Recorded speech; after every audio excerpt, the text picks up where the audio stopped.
42% BC కోట. ఈ BC ఎజెండాతో రాష్ట్ర సర్కార్ ముందుకెళ్తోంది.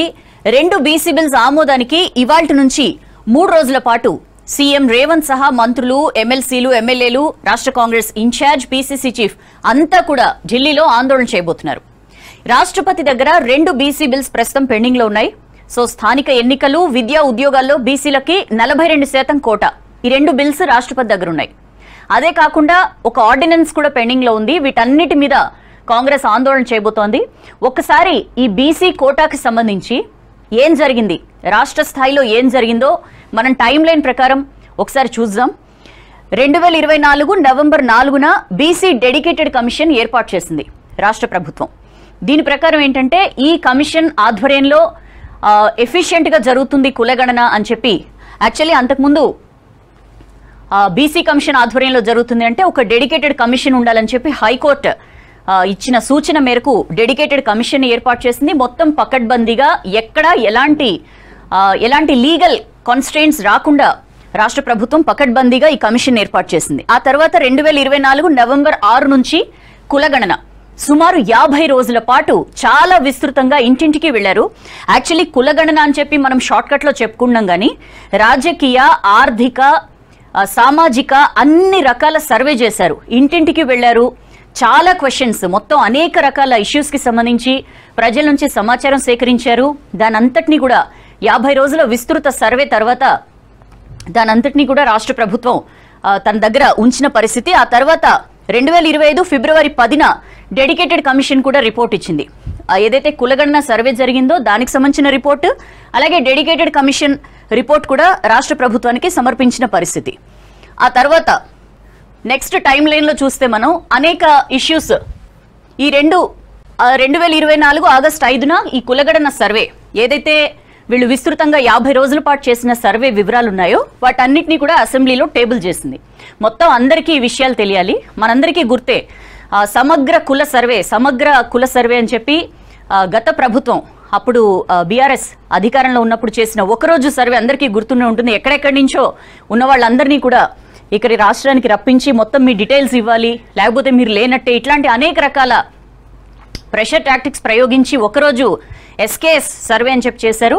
బట్ ఆ సర్వేకి సంబంధించిన వివరాలు ఎవ్వరికీ తెలియకుండా ప్రభుత్వం తన దగ్గరే అట్టుపెట్టుకున్న పరిస్థితి.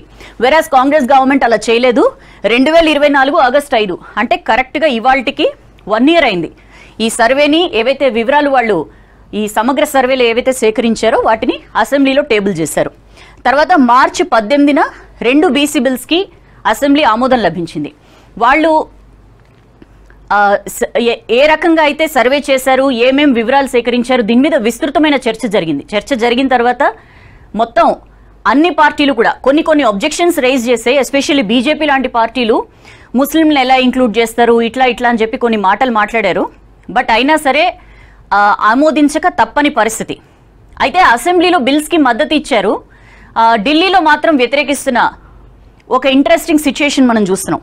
ఈ స్థానిక ఎన్నికల్లో, విద్యా, ఉద్యోగాల్లో బీసీ కోట ఇలాంటి 2 బిల్స్ వీటిని అసెంబ్లీ ఏకగ్రీవంగా ఆమోదించి గవర్నర్కి పంపించింది. గవర్నర్ దాన్ని రాష్ట్రపతికి పంపించారు. ఇక ఈ 2 బిల్స్ కూడా రాష్ట్రపతి దగ్గర పెండింగ్ లో ఉన్నాయి. మార్చి నుంచి రాష్ట్రపతి దగ్గరే ఈ బిల్స్ పెండింగ్ లో పడ్డ పరిస్థితి. 2025 జూన్ 25న సెప్టెంబర్ 30 లోపు స్థానిక ఎన్నికలు. ఈ రాష్ట్రపతి దగ్గర పెండింగ్ లో ఉన్న ఈ టైంలోనే మీరు ఇంకా ఎంతసేపు స్థానిక ఎన్నికలు ఇంకా ఎందుకు నిర్వహించట్లేదని చెప్పి హైకోర్టు ఎట్టి పరిస్థితుల్లో సెప్టెంబర్ 30 లోపు స్థానిక ఎన్నికలు నిర్వహించాల్సిందే అని చెప్పి హైకోర్టు ఒక తీర్పిచ్చింది. ఓ పక్క రాష్ట్రపతి దగ్గర 2 బిల్స్ పెండింగ్ లో ఉన్నాయి. మరి హైకోర్టు తీర్పేమో మెడ మీద కత్తిలా వేలాడుతోంది.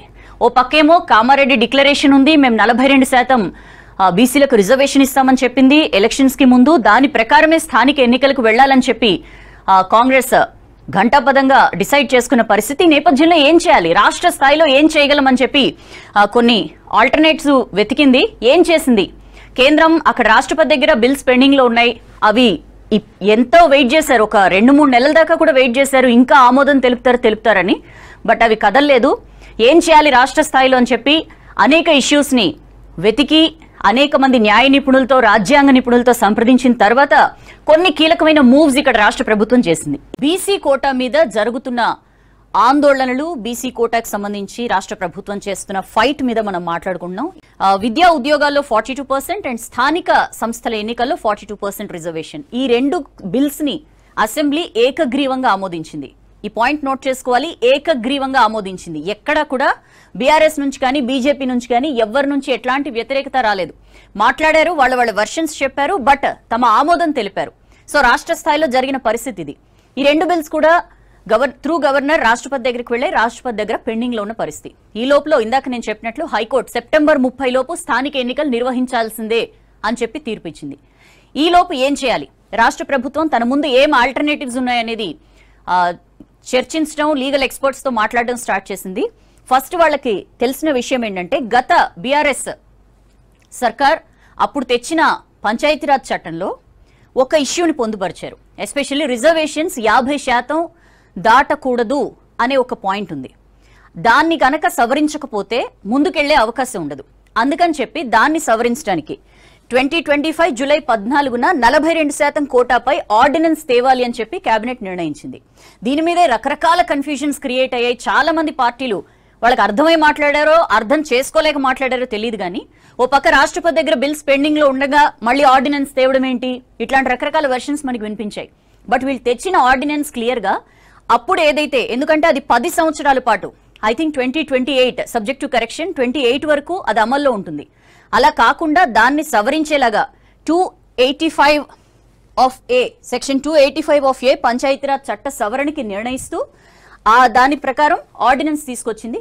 తేవాలని కేబినెట్ నిర్ణయించింది, ఆర్డినెన్స్ తీసుకొచ్చింది. ఆర్డినెన్స్ తీసుకొచ్చిన తర్వాత దాన్ని ఆమోదించమని చెప్పి గవర్నర్ దగ్గరికి ఈ పంచాయతీరాజ్ చట్ట సవరణ ఆర్డినెన్స్ ని గవర్నర్ దగ్గరికి పంపిన పరిస్థితి. ఇదంతా జరిగిన తర్వాత ఈ లోపల మొత్తం అక్కడేమో రాష్ట్రపతి దగ్గర 2 బిల్స్ పెండింగ్ లో ఉన్నాయి, ఇక్కడ ఆర్డినెన్స్ ఏమో గవర్నర్ దగ్గరే ఉంది. గవర్నర్ దగ్గర మన ఆర్డినెన్స్ వెళ్ళింది కదా, త్వరగానే అప్రూవల్ వచ్చేస్తుందని చెప్పి రాష్ట్ర ప్రభుత్వం అనుకుంది. ఒక 2-3 రోజుల ప్రాసెస్ ఇది. ఆర్డినెన్స్ కి అప్రూవ్ అయిపోగానే గవర్నర్ దగ్గర వెంటనే ఒక జీవో తెచ్చేద్దాం 42% రిజర్వేషన్స్ కి. ఎందుకంటే బీసీ సంక్షేమ సంఘం అధ్యక్షులు, ఎన్నో బీసీ పోరాటాలు చేసిన ఆర్ కృష్ణయ్య లాంటి వాళ్ళు చాలా మంది అభిప్రాయపడ్డది ఏంటంటే, ఇది రాష్ట్ర స్థాయిలో ఉంది కదా, స్టేట్ లెవెల్లో ఉంది కదా, చేసేయచ్చు కదా, ఒక జీవోతో చేసేయచ్చు, ఇట్లాంటి కామెంట్స్ అన్ని మనం చూసాం. వీటన్నిటి నేపథ్యంలో ఈ ఆర్డినెన్స్ కనుక గవర్నర్ అప్రూవల్ ఇస్తే వెంటనే ఒక జీవో తీసుకొచ్చి హైకోర్టు చెప్పినట్లుగా ఎన్నికలకు వెళ్లిపోదాం అనే ప్లాన్ చేసింది రాష్ట్ర ప్రభుత్వం. బట్ అక్కడ కూడా బ్రేకే పడింది. గవర్నర్ ఆ ఆర్డినెన్స్ ని కూడా మళ్ళీ రాష్ట్రపతికి పంపించారు. ఈ నేపథ్యంలో అక్కడ రాష్ట్రపతి దగ్గర ఆల్రెడీ 2 బిల్స్ ఉన్నాయి, ఈ ఆర్డినెన్స్ కూడా వెళ్లి రాష్ట్రపతి దగ్గర పెండింగ్ లో పడ్డ పరిస్థితి. ఇన్ ద మీన్ టైం రకరకాల రాజకీయాలు చాలా ఇంట్రెస్టింగ్ గా మన రాష్ట్రంలో మనం చూడాల్సి వచ్చింది. 25 జూలై 22న 9th షెడ్యూల్లో కోటా కుదరదని చెప్పి BJP state chief Ramachandra Rao crystal clear గా చెప్పారు. అసాధ్యం, to put it in his words. ఆయన క్లియర్ గా చెప్పింది ఏంటంటే, ఏదైతే రాష్ట్ర ప్రభుత్వం 9th షెడ్యూల్లో పెట్టాలి అని చెప్పి ఏదైతే డిమాండ్ చేస్తోందో, అసలు ఆ 9th షెడ్యూల్లో పెట్టడం అనేదే అసాధ్యం అని చెప్పి రామచంద్రరావు అన్నమాట. మరి అసెంబ్లీలో మీరు ఆమోదం తెలిపారు కదా, ఇప్పుడు ఢిల్లీకి వెళ్ళి అసాధ్యం అని చెప్పి ఎలా అంటారు అంటే, దానికి సంబంధించి వాళ్ళ దగ్గర ఎలాంటి ఆన్సర్ లేని పరిస్థితి. ఇందాక చెప్పారు, రాష్ట్రపతి పరిశీలనకు పంపారు గవర్నర్ ఆర్డినెన్స్ ని. రాష్ట్రపతి దగ్గర ఆ 2 బీసీ బిల్స్ తో పాటు ఆర్డినెన్స్ కూడా పెండింగ్ లో పడింది. ఇక ఈ బీసీ బిల్స్ ఆమోదానికి వేరే మార్గం ఏం లేదు, కేంద్రంపై ఒత్తిడి తేవాల్సిందే. సో రాష్ట్ర ప్రభుత్వం డిసైడ్ అయింది, ఎట్లయినా సరే ఒత్తిడి తేవాలని. ఇవాల్టి నుంచి ఢిల్లీలో సీఎం, మంత్రులు, ప్రజాప్రతినిధులు అందరూ కూడా ఆందోళనకు పిలుపునిచ్చిన పరిస్థితి. ఇక్కడ మనం ముఖ్యంగా కొన్ని ఇష్యూస్ చెప్పుకోవాలి. ఈ బీసీ ఇష్యూకి సంబంధించి ఎప్పుడైతే సామాజిక, ఆర్థిక, కుల, రాజకీయ ఇట్లా అనేక అంశాలకు సంబంధించి ఎప్పుడైతే రాష్ట్ర ప్రభుత్వం సర్వే చేయాలని డిసైడ్ చేసిందో, ఈ సర్వేలో చాలా మంది పార్టిసిపేట్ చేయలే. ఎస్పెషల్లీ బీఆర్ఎస్ కీలక నేతలైతే సర్వేకి దూరంగా ఉన్నారు, రకరకాల మాటలు మాట్లాడారు. బీజేపీ వాళ్ళు కూడా ఫస్ట్ రకరకాల కామెంట్స్ చేశారు. బట్ కవిత మాత్రం బీఆర్ఎస్ నుంచి డిఫరెంట్ గా కవిత వ్యవహరించారు. ఆవిడ మొత్తం ఇన్ఫర్మేషన్ అంతా కూడా సర్వే ప్రతినిధులకు ఇచ్చిన పరిస్థితి. అండ్ బీసీ డెడికేటెడ్ కమిషన్ ని కూడా ఆవిడ కలిశారు. కొంత తన లైన్ లో తనేదో బీసీలకు సంబంధించి ఆమె కాస్త వర్క్ చేసుకుంటూ వెళ్లిన పరిస్థితి మనం చూసాం. వెరాజ్ బీజేపీ మాత్రం కాస్త డిఫరెంట్ గా రెస్పాండ్ అయ్యారు. బట్ సర్వే వచ్చి అసెంబ్లీలో ఎప్పుడైతే టేబుల్ అయిందో అందరూ దీనికి ఆమోదం తెలిపారు. ఆమోదం తెలిపి అవి ఎప్పుడైతే రాష్ట్రపతి దగ్గరికి వెళ్ళాయో అప్పుడు మళ్ళీ వాయిస్ మార్చేసిన పరిస్థితి. బీజేపీ అయితే ఇంట్రెస్టింగ్ గా అసలు ఇది సాధ్యం కానే కాదు అని చెప్పి బీజేపీ స్టేట్ చీఫ్ రామచంద్రరావు చెప్పారు. ఇందాక మనం దాని గురించి ప్రస్తావించాం. బట్ కేంద్ర మంత్రి బండి సంజయ్ మరో వర్షన్ వినిపించారు. ఈ 46.5% అరౌండ్ ఇంతమంది బీసీలు ఉన్నారని చెప్పి మీరు సర్వేలో తేల్చారు. 56 సంథింగ్. ఇందులో మీరు 10% ముస్లింస్ యాడ్ చేశారు. మతపరమైన రిజర్వేషన్లు ఎట్లిస్తాం, అసలు అవి రాజ్యాంగ వ్యతిరేకం. మీరు ఆ ముస్లింస్ని తీసేయండి. ఆ ముస్లింస్ని తీసేస్తే వెంటనే మేము ఆమోదిస్తాం, 9th షెడ్యూల్లో పెడతాం. ఇవి కేంద్ర మంత్రి బండి సంజయ్ చేసిన కామెంట్స్.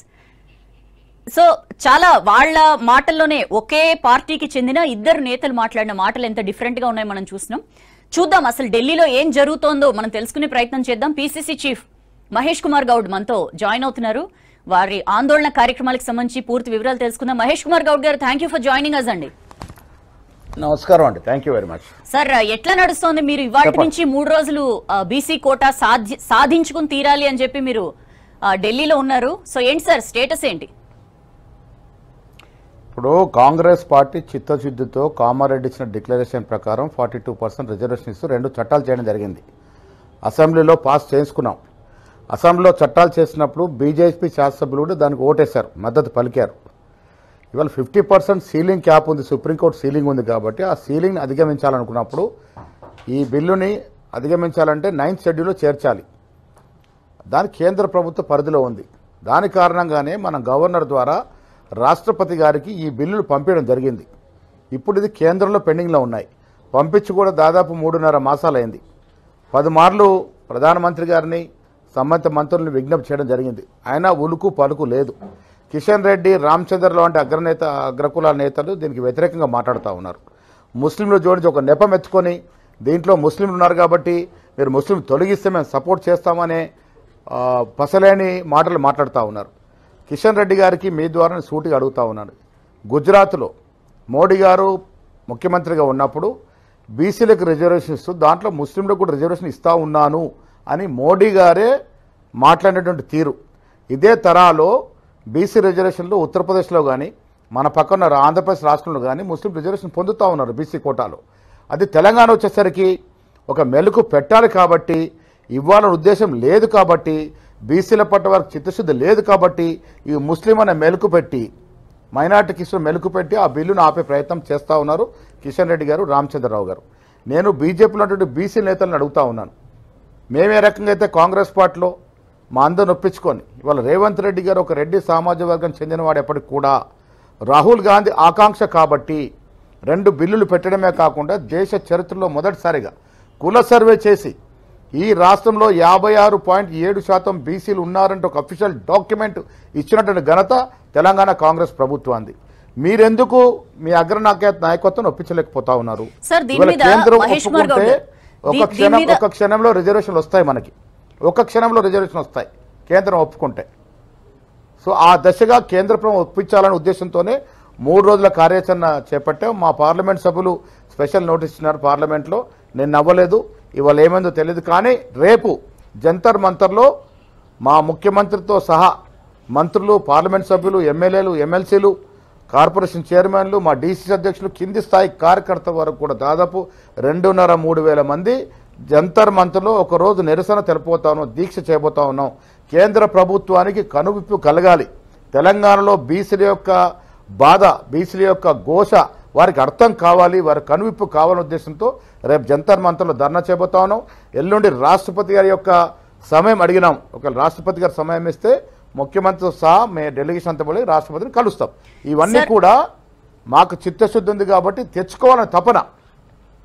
సార్, ఇదంతా కూడా కాంగ్రెస్ పార్టీ కేవలం పొలిటికల్ గెయిన్స్ కోసం చేస్తోంది. ఎస్పెషల్లీ వాళ్ళు మేనిఫెస్టోలో పెట్టారు, వాళ్ళ హామీ నెరవేర్చడానికి మా మీద నెపం వేస్తున్నారు అనేది ప్రధానంగా బీజేపీ అంటున్న మాట. ఏం చెప్తారు సార్? మేనిఫెస్టోలో పెట్టాం మేము. కామారెడ్డి డిక్లరేషన్ ఆనాడు వర్కింగ్ ప్రెసిడెంట్గా నేనే ప్రవేశపెట్టాను. ఇవాళ నా అదృష్టం పీసీ అధ్యక్షుని తర్వాత 2 బిల్లులు ప్రవేశపెట్టగలిగినాం. అసెంబ్లీలో చట్టం చేసుకున్నాం కదా, 2 చట్టాలు చేసిన ఘనత కాంగ్రెస్ పార్టీదే కదా. మరి ఇవాళ మేము చట్టం చేసి మా కార్యక్రమాన్ని ముగించుకొని మీ చెంతకు పంపినాము. మరి మీరేం చేస్తున్నారు? మీరెందుకు మొఖాలడ్డేస్తూ ఉన్నారు? ఎందుకు బీజేపీ శాసనసభ్యులు యూటర్న్ తీసుకున్నారు? ఎందుకు కిషన్ రెడ్డిని, రామచంద్రరావుని, అమిత్ షాని ఒప్పించలేకపోతా ఉన్నారు? ఇలా మీ బాల్ వచ్చి మీ కోర్టులో ఉంది. మేము చేయాల్సిన ప్రక్రియ అంతా చేశాము. ఇది సుప్రీంకోర్టు రోలింగ్ ఉంది కాబట్టి 9th షెడ్యూల్లో చేర్చాలి. చేరిస్తేనే తమిళనాడు తర మనకు కూడా 69-70% రిజర్వేషన్ తీసుకోవచ్చు. అది చేర్చాలన్నప్పుడు ఆ కార్యక్రమం ఎవరు చేయాలి? కేంద్ర ప్రభుత్వం ఆధీనంలో ఉంది. ఇలా కేంద్రంలో ఎవరున్నారు? బీజేపీ అధికారంలో ఉంది. ఆ బీజేపీ పార్టీని మెప్పించి చేయాల్సిన బాధ్యత తెలంగాణ రాష్ట్ర బీజేపీ నాయకత్వానికి ఉందా లేదా? నేను సూటిగా వారిని అడుగుతా ఉన్నాను. సార్, దీని మీద మనం అనేక డిబేట్స్ లో బీజేపీ వాళ్ళని అడిగినప్పుడు వాళ్ళు చెప్పేది ఏంటంటే, అసలు ఈ ప్రయత్నం ఏమైనా జరిగిందా రాష్ట్రం సైడ్ నుంచి? ఎప్పుడైనా ఇక్కడ నాయకుల్ని, అన్ని పార్టీల నాయకుల్ని ఒక డెలిగేషన్ గా తీసుకెళ్లి ఒక రిప్రజెంటేషన్ ఇచ్చారా? మోదీ గారిని కలిసారా? రాష్ట్రపతిని కలిసారా అని చెప్పి వాళ్ళు అడిగిన మాట. అంతా కాంగ్రెస్ వన్ సైడెడ్ గా తనకి తానే చేసుకుంటోంది తప్ప అందరినీ కలుపుకుపోయే ప్రయత్నం ఏది అని? కాంగ్రెస్ పార్టీ ప్రజాస్వామ్యం నమ్ముకున్న పార్టీ. మేము మంత్రులము, నేను, పొన్నం ప్రభాకర్ గారు, సురేఖ గారు, మిగతా శాసనసభ్యులు వెల్ఫేర్ మినిస్టర్ గారిని కలిసాం. చాలా సీనియర్ మోస్ట్ మినిస్టర్ అయినా 7 సార్లు పార్లమెంట్కి వెళ్ళిన మనిషితో కలిస్తే నాకు త్రూ ప్రాపర్ ఛానల్ పంపించండి, నేను దీన్ని ప్రాసెస్ చేస్తానని చెప్పడం జరిగింది. గవర్నర్ ద్వారా ఆమోదం తెలిపి బిల్ని పంపించడం జరిగింది. మాకు చిత్తశుద్ధి ఉంది కాబట్టి చేస్తాం. ఇప్పుడు కూడా మీ ద్వారా నేను విజ్ఞప్తి చేస్తా ఉన్నాను, మాకు భేషజాలు లేవు. ముఖ్యమంత్రి గారికి కానీ మాకు కానీ భేషజాలు లేవు. ఎవరు కలిసి వస్తానా వారికి స్వాగతం పలుకుతా ఉన్నాం. ఇప్పటికీ మించింది లేదు. మీరు రండి, మీరు ఒప్పించే ప్రయత్నం చేయండి. నేను మిగతా పార్టీల వరకు కూడా చెప్తా ఉన్నాను, ఇది అందరి సమస్య. తెలంగాణ కోసం ఏ రకంగా అన్ని పార్టీ కలిసి పోరాడినామో ఆ రకంగా ఈ బిల్లు కోసం కూడా పోరాడాల్సిన అవసరం ఉంది. ఇలా రాహుల్ గాంధీ యొక్క స్లోగన్ ఇది, ఈ దేశంలో ఎవరు జనాభా ఎంత నిష్పత్తి ప్రకారం ఉంటే వారికి అన్ని ఫలాలు అందాలని. ఆ దశగా రేవంత్ రెడ్డి గారు మొదటి కార్యక్రమం చేసి ఫౌండేషన్ని ఏర్పాటు చేసినాడు. ఈ ఫౌండేషన్ ముందు తీసుకురావడానికి మీరంతా కలిసి వస్తే సంతోషం. మీరు పిలవలేదంటున్నారు కదా, నేను అధికార పార్టీ పీసీ అధ్యక్షుడిగా మీకు ఇవాళ ఆహ్వానం పలుకుతా ఉన్నాను. రండి, అందరం కలిసి పోరాడదాం, సాధించుకుందాం. మీకు మీ సాధనంగా మీ ద్వారా బీజేపీ, బీఆర్ఎస్ అన్ని పార్టీలు కూడా స్వాగతం పలుకుతా ఉన్నాను. సార్, దీనికి బీజేపీ చెప్తున్న మెయిన్ ఇష్యూ, అఫ్ కోర్స్ బీజేపీలో రకరకాల వాయిస్లు ఉన్నాయి, బట్ ఒక ప్రధానంగా వాళ్ళ అబ్జెక్షన్ ఏంటంటే ముస్లిమ్స్ 10% ముస్లిమ్స్ ని ఇందులో ఇంక్లూడ్ చేస్తున్నారు. దీనివల్ల బీసీలకి రావాల్సిన రిజర్వేషన్స్ ని ఒరిజినల్ బీసీస్ కోల్పోతారు అనేది వాళ్ళు ప్రధానంగా చెప్తున్న విషయం. ఏం చెప్తారు సార్? బీసీ సమాజం వాళ్ళు చెప్తున్న మాట నమ్ముతోందా? వాస్తవాలు ప్రజలకి, మీ ద్వారా వాస్తవాలు ప్రజలకు తెలపాలి కాబట్టి చెప్తా ఉన్నాను. ఇలా రాష్ట్రంలో 47%, 42% ఇచ్చాం రిజర్వేషన్. ఇది మా కమిట్మెంట్. మనకు సర్వేలో తేలింది దాదాపు 47% హిందూ బీసీస్ ఉన్నారు. ముస్లిమ్స్లలో ఓన్లీ 2.5% అగ్రవర్ణాలు ఉన్నారు. పఠాన్లు, సయ్యదులు ఇలాంటి వారు. మిగతా ముస్లిమ్స్ అంతా కూడా దాదాపు 70% ముస్లిమ్స్ బీసీ తెగల్లో ఉన్నారు. ఎట్లయితే మన హిందువులో కులాల వారిగా తెగలు ఉన్నాయో ముస్లిమ్స్ కూడా ఆ కులాల వారిగా తెగలు ఉన్నాయి. దాంట్లో వెనుకబడిన తరగతుల వారు దాదాపు 70% ఉన్నారు. వారంతా కూడా మొన్న ఇప్పుడు సర్వే జరిగినప్పుడు ఇది ఎవరో గవర్నమెంట్ చేసింది కదమ్మా, ఇది సెల్ఫ్ డిక్లేర్ డాక్యుమెంట్. నా ఇంటికి వస్తే నేను డిక్లేర్ చేశాను, నేను ఫలానా గౌడ కులానికి చెందిన వ్యక్తిని, నేను ఫలానా బీసీలో వస్తుంది, నేను డిక్లేర్ చేసి నేను సంతకం పెట్టిన డాక్యుమెంట్ ఇది.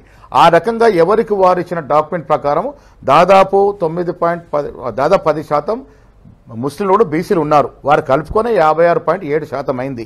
ఇప్పుడు బీసీలు మనలో భాగమా కాదు, బీసీలతో పాటు ముస్లింలు మనలో భాగమా కాదా? మీరు గుజరాత్లో ఇదే రకంగా రిజర్వేషన్ ఇస్తా ఉన్నారు. ఆడ కూడా ఇంత పర్సెంట్ లేకపోయినా కొంత పర్సెంట్ ముస్లిమ్స్ బీసీ రిజర్వేషన్ పొందుతా ఉన్నారు. ఇచ్చిన ఘనత ఎవరిది? మోడీ గారు ముఖ్యమంత్రిగా ఉన్నప్పుడు ఇచ్చినారు. అక్కడ ఇస్తున్నప్పుడు మీకు లేని నొప్పి తెలంగాణలో ఆ రకమైన ఆ మోడల్ ఇవ్వడానికి నొప్పేంటని అడుగుతా ఉన్నాను. కిషన్ రెడ్డి గారిని అడుగుతా ఉన్నాను. మీరు ఉత్తరప్రదేశ్లో కూడా ఇదే రకమైన రిజర్వేషన్ ఇస్తా ఉన్నారు. దాంట్లో ముస్లింలు కూడా రిజర్వేషన్ ఇస్తా ఉన్నారు ఈ బీసీ కోటాలో. ఆంధ్రప్రదేశ్లో ఇదే తర రిజర్వేషన్ ఇస్తా ఉన్నారు. దాంట్లో ముస్లింలు ఈ రకంగా వాటా పొందుతా ఉన్నారు. ఈ 3 రాష్ట్రాల్లో లేని బాధ, ఈ 3 రాష్ట్రాలు మీరే అధికారంలో ఉన్నారు కదా, అక్కడ లేని బాధ ఇక్కడ ఎందుకు వస్తూ ఉంది? ఇక్కడ ఈ మెలుకు ఎందుకు పెడతా ఉన్నారు? సీదా మాట్లాడుకోవచ్చు కదా. డొంక తిరుగుడు రకంగా వచ్చి మెలుకలు పెట్టి ఈ రకంగా మాకు అర్థమవుతుందంటే మీరు బీసీల పట్ల చిత్తశుద్ధి లేదు, మీకు బీసీలకు రిజర్వేషన్ ఇవ్వాలనే తపన లేదు కాబట్టి ఈ మెలుకులు పెట్టి దాన్ని కాలయాపన చేసే ప్రయత్నం చేస్తా ఉన్నారు. సార్, ఆ 10% తీసేయండి, వెంటనే మేము ఆమోదింపు చేస్తాం అంటున్నారు కేంద్ర మంత్రి బండి సంజయ్. ముస్లింలు ఉన్న బీసీలు ఎటుపోవాలమ్మా?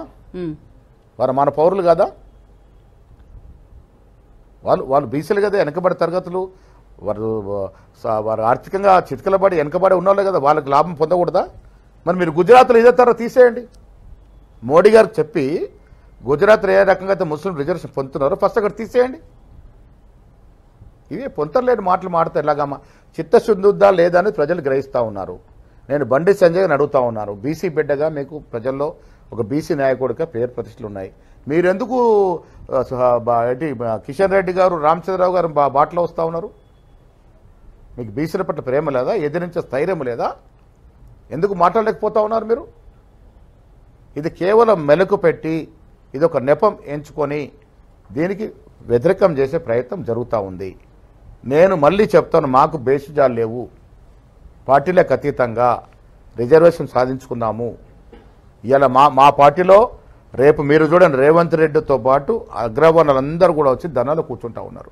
ఇది కాంగ్రెస్ పార్టీ కమిట్మెంట్. ఓన్లీ బీసీలు రావట్లేదు. రేపు రేవంత్ రెడ్డి గారు వస్తున్నారు, మళ్ళీ బట్టి విక్రమార్క గారు వస్తున్నారు, ఉత్తమ్ కుమార్ రెడ్డి గారు వస్తున్నారు, శ్రీనివాసరెడ్డి గారు వస్తున్నారు, కోమటిరెడ్డి గారు వస్తున్నారు, సీతక్క గారు వస్తున్నారు. మా బీసీలే కాకుండా అన్ని వర్గాల వారు మాకు మద్దతుగా వస్తూ ఉన్నారు. రేపు ధర్నాలో కూర్చుంటా ఉన్నారు. అందరూ శాసనసభ్యులు వస్తూ ఉన్నారు, అందరూ పార్లమెంట్ సభ్యులు వస్తూ ఉన్నారు, ఎమ్మెల్సీలు వస్తూ ఉన్నారు, చైర్మన్లు వస్తూ ఉన్నారు, కులాలకు అతీతంగా. కారణం ఇది కాంగ్రెస్ పార్టీ ఇచ్చిన కమిట్మెంట్. ఇది కాంగ్రెస్ పార్టీ మేనిఫెస్టోలో పెట్టిన అంశం. ఇది రాహుల్ గాంధీ యొక్క ఆకాంక్ష. మీరెందుకు ఒప్పించలేకపోతున్నారు? మీ పార్టీలో కనీసం బీసీ నాయకులను మాట్లాడిన పరిస్థితి బీజేపీలో. సార్, ఇప్పుడు మీరు పంపించిన ఆర్డినెన్స్ రాష్ట్రపతి దగ్గరే ఉంది. ఫస్ట్ పంపించిన 2 బిల్స్ రాష్ట్రపతి దగ్గరే ఉన్నాయి. అన్ని పెండింగ్ లో ఉన్నాయి. ఓ పక్క సెప్టెంబర్ 30 లోపు ఎలక్షన్స్ కండక్ట్ చేయాలని హైకోర్టు చెప్పింది. ఏంటి సార్ మీ ముందున్న వేఅవుట్ ఏంటి? చూడమ్మ, ఫిబ్రవరిలో ఎలక్షన్ జరగాలి. మేము మంత్రులు మాట్లాడిన నేను స్వయంగా ముఖ్యమంత్రి గారికి మంత్రులు విజ్ఞప్తి చేశాను, ఎన్నికలు ముఖ్యమే, అదే రీతిలో మాకు రిజర్వేషన్లు ముఖ్యమే. దానివల్లే ఫిబ్రవరిలో జరగాల్సిన ఎన్నికలు వాయిదా వేశాము. ఇప్పుడు సెప్టెంబర్లో జరగాలని కోర్టు తీర్పిచ్చింది. కోర్టు తీర్పుకు అనుగుణంగానే ఈ అడావుడి చేసి ఆ డెడ్ లైన్ లోపల రిజర్వేషన్ సాధించుకోవాలని తపనతో ఢిల్లీకి వచ్చాము. ఇలా బీజేపీ చేతిలో అస్త్రం ఉంది, వారు మొండికేస్తూ ఉన్నారు. అసలు అక్కడ డెన్సిటీ ఏంది, బీసీలు ఏ రకంగా కోరుతూ ఉన్నారు, వారు ఎంత అవసరం ఉంది, ఈ బీసీ రిజర్వేషన్ ఆవశ్యకత ఏంది తెలియడానికి ఢిల్లీకి వచ్చాము. ఇప్పటికైనా మన కిషన్ రెడ్డి గారు, రామచంద్ర గారు, మా అమిత్ షా గారు బేసిజాలకు పోకుండా మీరు కలిసి వస్తే మేము ఆహ్వానిస్తాము. ఇది అందరి సమస్య. ఇలా దాదాపు 60% బీసీ ఉన్నట్టు రాష్ట్రం మంది. రేపు ఎవరు మీరు పోటీ చేయాలన్నా, ఎవరు ఎన్నికలు నిలబడాలన్నా, గెలుసుడు దేవుడు ఎరుగు, కానీ మీరు నిలబడాలంటే ఈ వర్గాలు బీసీ, ఎస్సీ, ఎస్టీ, మైనార్టీ వర్గాలు మద్దతు లేకుంటే ఎవ్వరు కూడా రాజకీయాల్లో మనుగడ సాధించలేరు. అది గ్రహించుకోవాల్సిందో పెద్దలందరూ విజ్ఞప్తి చేస్తా ఉన్నాను నేను. రైట్ సార్, మహేష్ కుమార్ గౌడ్ గారు, thank you so much for joining us.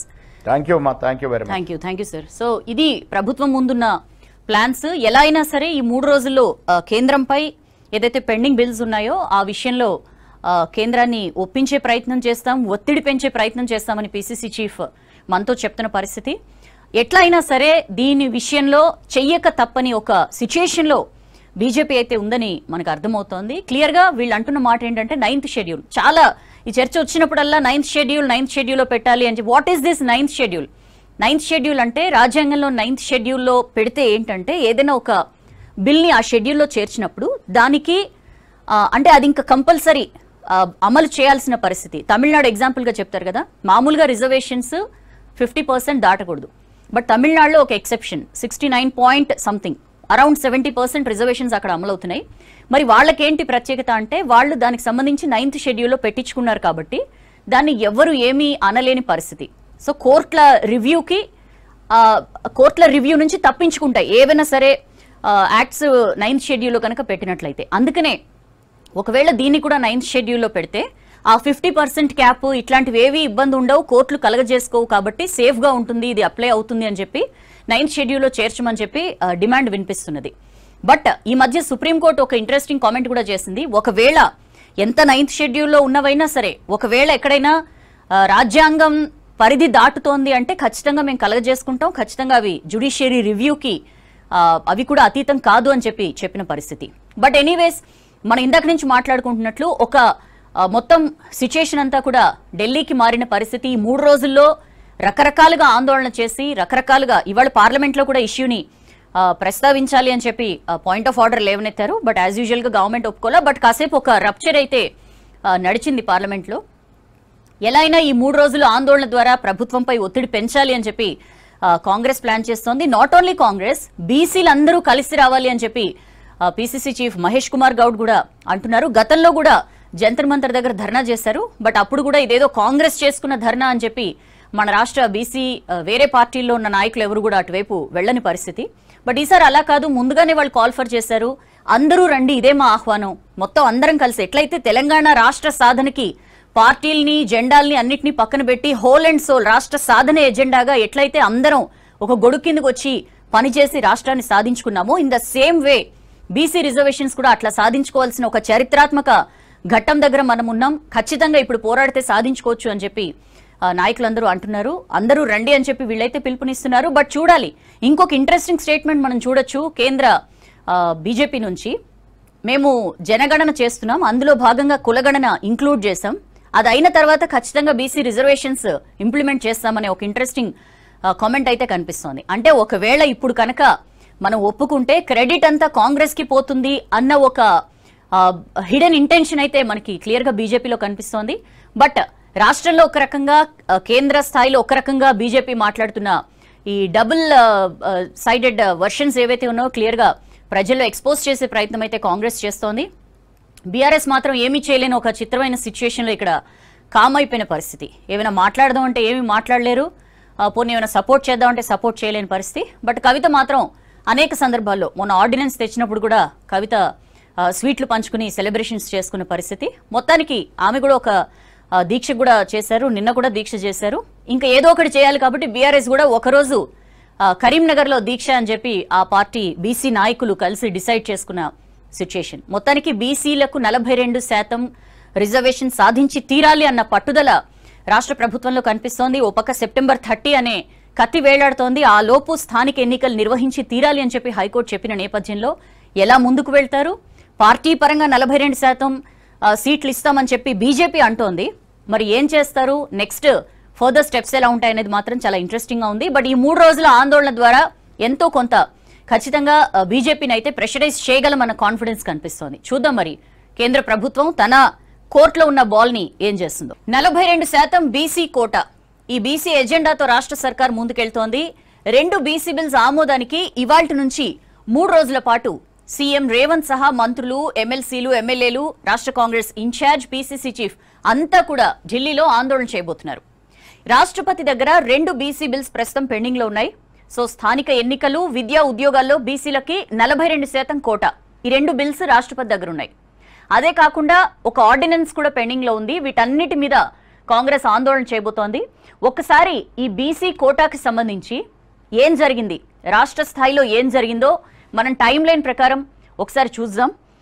2024 November 4న BC dedicated commission ఏర్పాటు చేసింది రాష్ట్ర ప్రభుత్వం.